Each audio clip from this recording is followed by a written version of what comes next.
ശ്രീ തരലക്ഷ്മി, ഇന്നലെ മലയാളത്തിന്റെ മഹാനടൻ മോഹൻലാൽ മാധ്യമങ്ങളെ കണ്ടു. ആ ഒരുപാട് ചോദ്യങ്ങൾക്ക് ഉത്തരം നൽകാതെ ഒഴിഞ്ഞു മാറി. പക്ഷെ അത് കഴിഞ്ഞ് ഒരു ഏതാനും മണിക്കൂറത്തെ താങ്കൾ ഒരു FB പോസ്റ്റ് എന്നാൽ ശ്രദ്ധയപ്പെട്ടിരുന്നു. അതിൽ താങ്കൾ പറഞ്ഞു വളരെ വിഷമം തോന്നിയ ലാലേട്ടിൽ നിന്നും ഇങ്ങനെ ഒരു പ്രതികരണം അല്ല പ്രതീക്ഷിച്ചത്.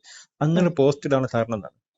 കാരണം എന്ന് വെച്ചാല് ഇപ്പം ദിനം പ്രതി പല നടന്മാർക്കെതിരെയും ഇങ്ങനെ ആരോപണം വന്നുകൊണ്ടിരിക്കുവാണ്. അപ്പൊ നമ്മൾ പോലും പകച്ചു പോവാണ്. അപ്പൊ ഞാൻ നമ്മളെല്ലാം കാത്തിരുന്നെന്ന് വെച്ചാല്, അതായത് അമ്മയുടെ പിന്നെ ഏറ്റവും മുകൾ തട്ടില് ഇരിക്കുന്ന ഒരു വ്യക്തിയാണ്, നമ്മൾ വളരെ ആരാധനയോടെ കാണുന്ന ഒരു പിന്നെ വ്യക്തിയാണ് ലാലേട്ടൻ.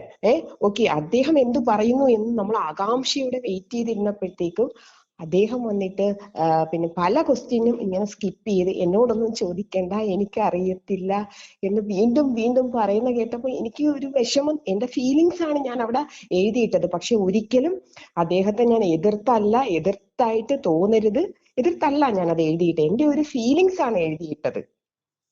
എന്റെ ഒരു ചോദ്യം ഇതാണ്. മോഹൻലാൽ എന്നല്ല പറഞ്ഞ വെച്ചാൽ എനിക്കൊന്നും പറയാൻ പറ്റില്ല, പോലീസും കോടതിയാണ് തീരുമാനിക്കുന്നത്. പക്ഷെ ഇതിൽ താങ്കൾ മറ്റൊരു വരി ഞാൻ വായിക്കാം. ആ വരി വായിക്കാണ്. ഒറ്റ സുഹൃത്തുക്കളല്ലേ കുറ്റക്കാരായ ആരോപണത്തിനെതിരായി നിൽക്കുന്നത്, അപ്പോൾ എന്ത് പറയാൻ? അതെന്തിനാണ് താങ്കൾ അങ്ങനെയാണെങ്കിൽ?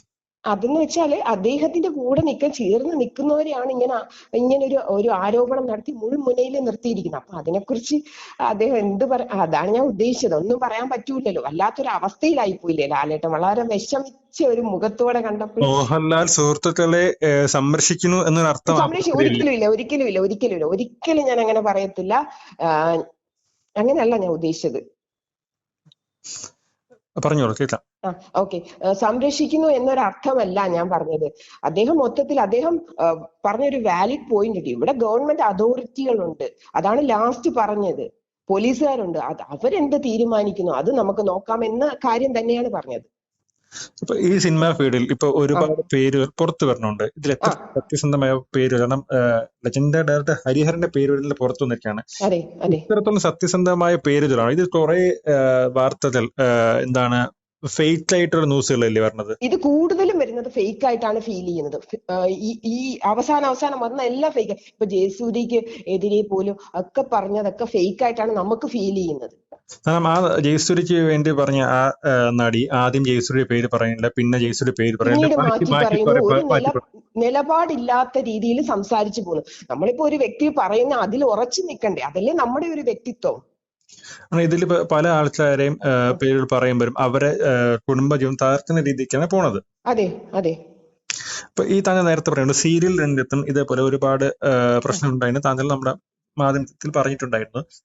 ചോദ്യം, സീരിയൽ രംഗത്ത് എന്തുകൊണ്ട് ഇതുപോലെ മറ്റു നടിമാർ പുറത്തു വരുന്നില്ല എന്ന് വെച്ചാൽ മാക്സിമം എല്ലാരും അവരുടെ കരിയർ ആണ് നോക്കുന്നത്. എന്തെങ്കിലും വന്നിട്ട് ഓപ്പൺ ആയിട്ട് പറഞ്ഞാൽ അവരുടെ കരിയർ അതോടെ തീർന്നു. അതാണ് എല്ലാരും പറയാൻ മടിച്ചു നിൽക്കുന്നത്. ഇപ്പൊ കഴിഞ്ഞ ദിവസം ഞാൻ ഇൻസ്റ്റയിൽ ഒരു പോസ്റ്റ്, ഒരു റീല് കണ്ടു. അനുമോള്, പാടാത്ത പെങ്കിളി അഭിനയിച്ച അനുമോള് വന്നിട്ട് വളരെ ഓപ്പൺ ആയിട്ട് പറഞ്ഞിരുന്നു ആ ഡയറക്ടറിനെ കുറിച്ച്. അദ്ദേഹം സെറ്റില് ഫുഡ് കഴിച്ചുകൊണ്ട് ഇരുന്നപ്പോഴത്തേക്ക് വന്ന് വഴക്ക് പറഞ്ഞു, ഭയങ്കരമായിട്ട് രീതിയിൽ അനാവശ്യം പറഞ്ഞു. അങ്ങനെ കരഞ്ഞ് എന്റെ കണ്ണീരാ ഫുഡില് വീണു എന്നൊക്കെ പറഞ്ഞ് റീല് കണ്ടിരുന്നു. അപ്പം ഞാൻ പറഞ്ഞ വ്യക്തിയുടെ സ്വഭാവം ആ ഒരു നടിയും വന്ന് റിപ്പീറ്റ് ചെയ്ത് അവിടെ പറഞ്ഞായിരുന്നു. ഈ താങ്കളുടെ പോസ്റ്റിലെ മറ്റൊരു ലാസ്റ്റത്തെ വരി വായിക്കാം. മീഡിയയിൽ ചർച്ച ചെയ്തു, ഇപ്പൊ മീഡിയക്കാരെ കുറ്റക്കാർ, അത് പറയാനുള്ള കാരണം?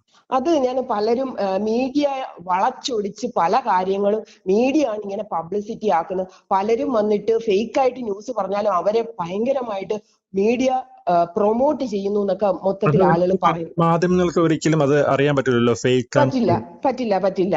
അപ്പൊ പലരും മീഡിയ കുറ്റക്കാരായിട്ട് പറയുന്നത്. ഞാനൊക്കെ എന്ന് വെച്ചാൽ അങ്ങേയറ്റം വിശ്വസിക്കുന്നത് ഇവിടുത്തെ നിയമത്തിനെ മീഡിയയാണ് ഏറ്റവും കൂടുതൽ വിശ്വസിക്കുന്നത്. അപ്പൊ മീഡിയ കുറ്റപ്പെടുത്തുന്ന കേട്ടപ്പോ എനിക്കൊരു ഫീല് വന്നു, ഞാൻ അത് എഴുതിയിട്ടതാ. നന്ദി താരലക്ഷ്മി. You're watching me on metromatney.com. metromatney.com. Subscribe for more videos.